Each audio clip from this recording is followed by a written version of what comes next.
Krispy Kreme opened its first BC location this morning, and the people in the long lineup say they wouldn't be anywhere else.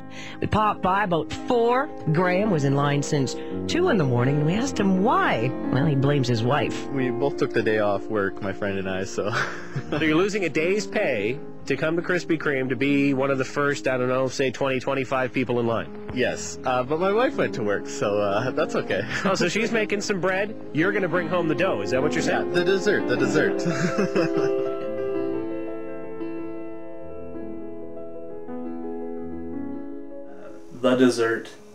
dessert. I'll always remember that because the interviewer had made a joke, and Graham, not understanding the joke, thought he would make his own less funny joke, as it turned out. The dessert! It really ruined the whole radio interview. I first met Graham, and I remember this distinctly.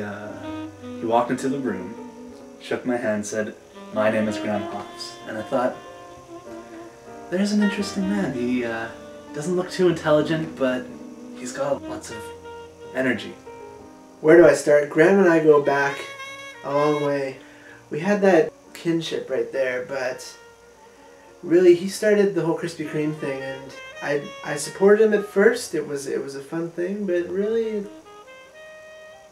it was a slippery slope, and it was hard to watch. He seemed lost. Eventually turned to donuts, I think, as his main outlet. Things got pretty intense there for a bit. The media had really caught hold of the story, and it was everywhere. It was really going to his head. It was more like, we feel sorry for this guy. Maybe that's enough donuts, sir.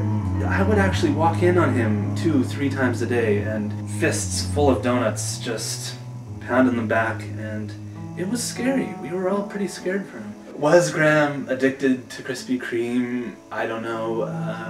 Was he trying to fill a void? Yeah, I think so. There was a hole in his heart. He had a donut hole in his soul. It was at that point he needed to make a change. He needed something more.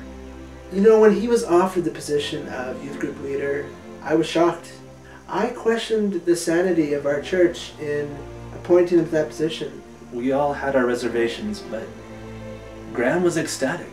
He was really thrilled. Graham loved those kids. It was evident. But I think even more than his love for the kids was his love for their attention.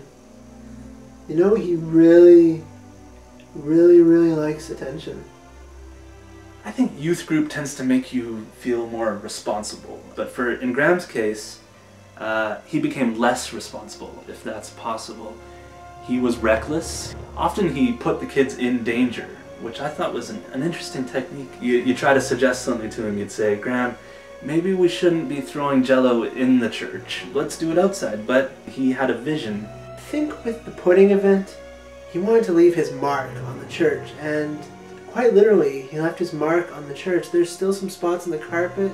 They say a picture tells 1,000 words. In Graham's case, when you'd get a picture of him, it would only say one word. Am I gonna miss Graham? You know, here's what I won't miss. The way he laughed. It was so hard to describe. What will I miss most about Graham?